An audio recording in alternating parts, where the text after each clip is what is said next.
Hai teman-teman, balik lagi sama aku di sini di Div Talk masih bersama Pak Sunarman Sukanto atau Pak Maman. Lebih beken disebut Mas Maman sebenarnya. Seorang tenaga ahli kantor staf presiden bidang politik, hukum, keamanan, pertahanan. Wah, pokoknya beliau ini hebat sekali juga seorang aktivis difabel. Beliau juga seorang difabel daksa yang menggunakan kursi roda, tapi luar biasa karirnya ada di kantor staf presiden. Bersama Pak Presiden terus nih Pak berarti ya. Oh ya, tidak selalu Mas, karena kan apalagi ini pandemi ya. Tentu Bapak Bener. Presiden punya agenda-agenda, punya protokoler. Ya kalau memang ada hal-hal yang memang harus bertemu atau satu forum dengan Bapak Presiden, tentu siap. Tetapi dalam tugas keseharian saya lebih banyak bekerja untuk merespon aduan-aduan atau untuk mempercepat proses-proses kebijakan pemerintah pusat supaya undang-undang itu sesuai dengan arahan Bapak Presiden adalah terimplementasi atau delivered. Wow, keren, keren, keren. Termasuk salah satunya membantu kasus-kasus diskriminasi yang sudah kita bahas ya Pak di konten sebelumnya tentang Mas Baihaki, Dr. Gigi Romni, dan sebagainya. Dan Pak Maman ini memang terkenal banget teman-teman sebagai aktivis difabel. Dan baru-baru ini Pak Maman juga menginisiasi adanya satu komunitas difabel di Jawa Tengah ya Pak Maman? Ya. Namanya Jangka Jati atau Jaringan Kawal Jawa Tengah Inklusi. Nah, kalau boleh tahu Pak, Jangka Jati ini sebenarnya berdiri apa sih Pak yang melatar belakangi berdirinya Jangka Jati? Sebetulnya inisiatornya pertama-tama bukan saya, tetapi teman-teman di Semarang. Oke. Ada Mas Didi, ada Bu Novi, dan teman-teman ya di Dari rumah difabel, ya. di rumah difabel Semarang. Kawan-kawan ini kan sedang mengawal perda atau rancangan perda baru tentang difabel di Jawa Tengah. Karena Betul. perda yang lama tahun 2014 itu sudah tidak sesuai dengan Undang-Undang Nomor 8 tahun 2016 beserta aturan turunannya yaitu 7 PP dan 2 Perpres, sehingga Ya. pemerintah Provinsi Jawa Tengah dalam hal ini Dinas Sosial tahun lalu tahun 2020 punya inisiatif yang baik yang ingin memperbarui perda supaya lebih update sesuai dengan kebijakan dan undang-undang di tingkat nasional. Nah, kemudian teman-teman ini mengundang saya atau berdiskusi dengan saya bagaimana supaya Perda Jawa Tengah yang baru ini itu sesuai dengan aspirasi, kemudian dari sisi proses atau aspek formil maupun dari sisi aspek material atau substansi itu betul-betul menjawab kebutuhan-kebutuhan atau masalah-masalah di lapangan yang bukan hanya Semarang tetapi Jawa Tengah. Jawa Tengah. Yang ada sekitar Jawa Tengah kan ada 34 kabupaten kota ya, ya, kalau betul. tidak salah kan. Ya, sehingga disitulah saya bersama teman-teman kemudian membentuk komunitas lewat WA Group, mengumpulkan seluruh aktivis difabel dari seluruh kabupaten kota di Jawa Tengah yang selama ini sudah punya pengalaman tentang advokasi kebijakan, tentang kajian-kajian strategis, tentang bagaimana membangun partisipasi dalam pembuatan kebijakan publik maupun dalam perencanaan pembangunan. Nah, ceritanya begitu Mas, sehingga setelah teman-teman itu terkumpul dalam satu forum, kemudian kita sepakati beri nama Jangka Jati atau Jaringan Kawal Jawa Tengah Inklusi. Baru kira-kira 3 minggu terakhir ini, Mas. 3 minggu dan memang teman-teman diskusinya sangat luar biasa ya Pak Maman ya. Semangatnya untuk menciptakan Jawa Tengah yang inklusi itu luar biasa, termasuk di Jangka Jati ini juga dibahas tentang kasus Mas Baihaqi. Kalau teman-teman mau tahu kasus Mas Baihaqi seperti apa, teman-teman bisa simak juga perbincanganku dengan Pak Maman di konten sebelumnya. Nah, tapi Pak Maman berarti ini Jangka Jati sekarang dalam tahap apa nih Pak dalam mengawal Raperda ini? Apakah sudah Raperda ini sudah dibahas, kemudian Jangka Jati sebagai komunitas terkait yang ikut menyuarakan pendapatnya, atau baru ini akan mendorong supaya Raperda ini dibahas? Raperda ini inisiatif Dinas Sosial Provinsi Jawa Tengah, dan Mm-mm. kita sebagai difabel Jawa Tengah patut memberikan apresiasi untuk inisiasi dari Dinas Sosial Provinsi Jawa Tengah. Nah, prosesnya dari awal kita ingin menghimpun masukan-masukan, pengalaman-pengalaman buruk maupun pengalaman-pengalaman baik di setiap kabupaten kota untuk menjadi substansi dari perda baru kita nanti, yang kemudian kita sepakati disusun dalam sebuah DIM atau daftar isian masalah.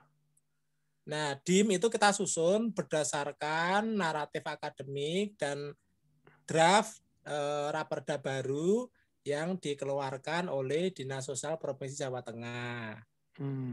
Nah, selama kurang lebih seminggu kita sudah berhasil menyusun daftar isian masalah atau DIM, terdiri dari 12 isu strategis atau 12 bidang hak difabel, ditambah isu khusus tentang perempuan dan anak difabel yang memang ada isu-isu spesifik ya. Betul. Yang dialami oleh teman-teman perempuan dan anak difabel. Oke Pak, berarti ini memang kita harus apresiasi juga ya Pak. Pemerintah Provinsi Jawa Tengah melalui Dinas Sosial memiliki inisiatif untuk mengadakan Raperda tentang penyandang difabel ini. Nah Pak, ngomong-ngomong nih Pak, kita kan tadi menggunakannya selalu kata difabel Pak. Sedangkan undang-undang sendiri itu menggunakan kata disabilitas Pak. Ini nanti Raperda Jawa Tengah ini menggunakan kata difabel atau disabilitas Pak? Karena ini dokumen resmi negara tetap pakai penyandang disabilitas karena memang mengacu pada undang-undang. Tetapi mungkin juga ketika memang disepakati dengan terminologi difabel, tetapi biasanya dokumen resmi negara merujuk pada terminologi resmi yang ada di undang-undang. Jadi terminologinya penyandang disabilitas. Tetapi istilah difabel ini memang populer jauh sebelum terminologi penyandang disabilitas itu muncul. Terminologi difabel itu terutama untuk jaringan Jawa Tengah DIY. Iya. Dan terus berkembang ya, itu memang lebih memilih atau lebih menyepakati istilah atau terminologi difabel. Di Solo sendiri kita mengumpulkan ahli bahasa, mengumpulkan praktisi, akademisi, aktivis untuk membedah makna dari penyandang cacat, penyandang disabilitas atau difabel. Nah, kesimpulan dan kesepakatannya tetap pakai kata difabel untuk katakanlah untuk edukasi, untuk informasi, untuk seminar, diskusi gitu. Kenapa Pak? Tetapi untuk nomenklatur resmi negara disabilitas. Ya penyandang disabilitas. Yang mana penyandang disabilitas itu adalah turunan dari PMKS atau penyandang masalah kesejahteraan sosial. Nah Pak, unik tadi ketika Pak Maman menyebutkan bahwa teman-teman Solo sudah mengumpulkan ahli bahasa dan sebagainya, dan teman-teman Jateng DIY lebih friendly, lebih nyaman kayaknya menggunakan kata difabel. Kenapa Pak? Memang dari akar katanya tetap memilih difabel ketimbang disabilitas. Ya sebetulnya kan di internasional pun kadang-kadang disability dis-nya itu kan disamarkan gitu ya. Ya. Untuk lebih melihat ability-nya. Gitu. Nah di kita itu sejarahnya cukup panjang. Saya generasi ke berapa ya, keempat atau kelima ya. Itu sejarah panjang, pemikir-pemikir atau aktivis-aktivis semenjak almarhum Dr. Mansur Fakih, kemudian ada Bapak Setia Adi Purwanto dan sangkatan beliau lah. Itu untuk mendekonstruksi sosial ya. Maka terminologi yang kita pakai untuk mengidentifikasi kita sendiri itu juga harus mengalami dekonstruksi, karena terminologi penyandang, entah itu penyandang cacat atau penyandang disabilitas, itu sendiri sudah stigmatized gitu. Iya, dan stigma. cenderung melanggengkan atau menguatkan ableism, atau bahwa orang itu dilihat kemampuannya itu dari fisik gitu loh, dari penampilan gitu. Betul.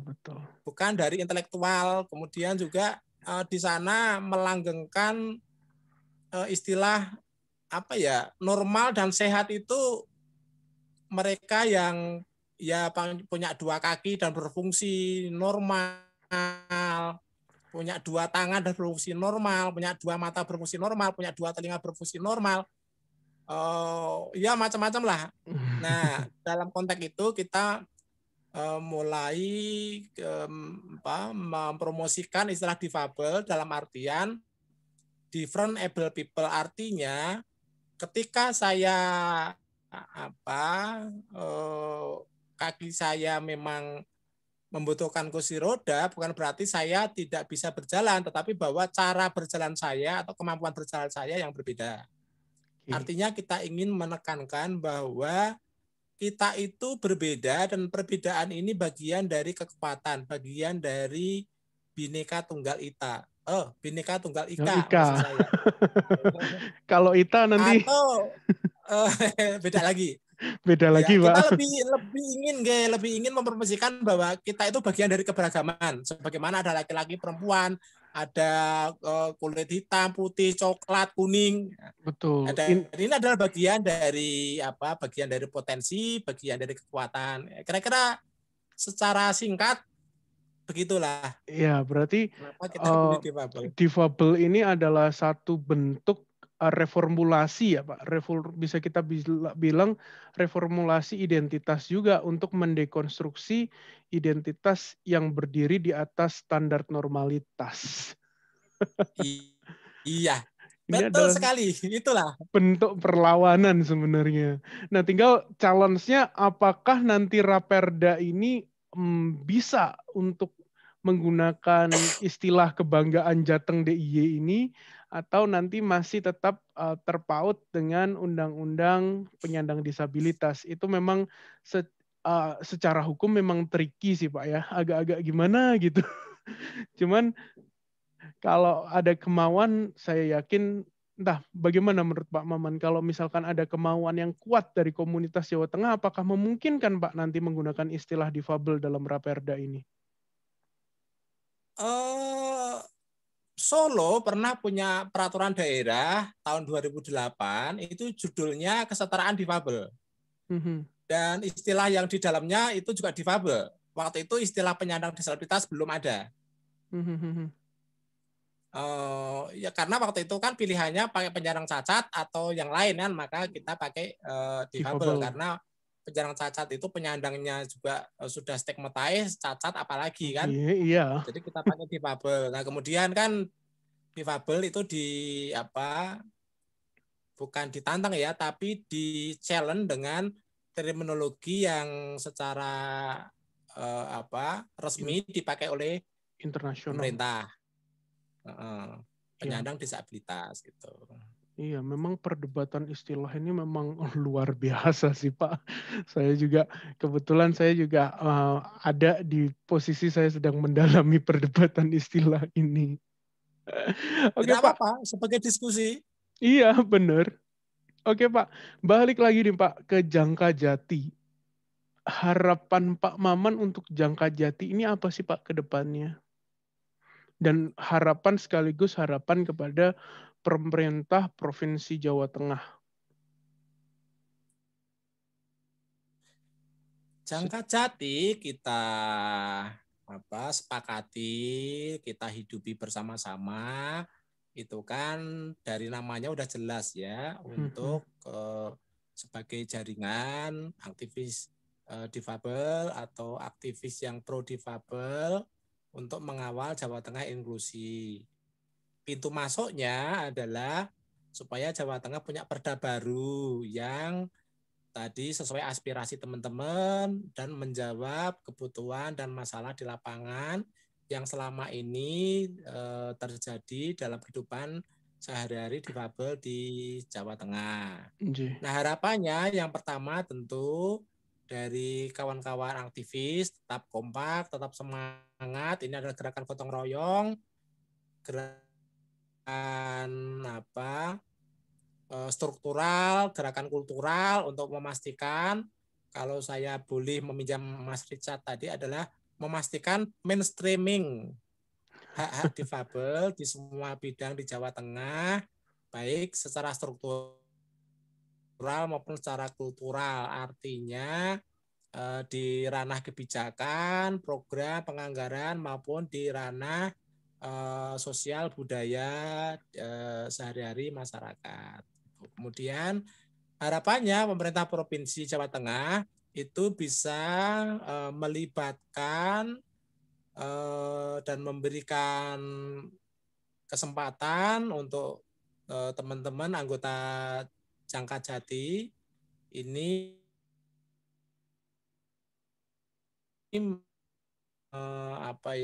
secara langsung maupun tidak langsung agar perda dan implementasinya nanti betul-betul memberikan perlindungan, penghormatan dan pemenuhan hak difabel di Jawa Tengah di segala bidang.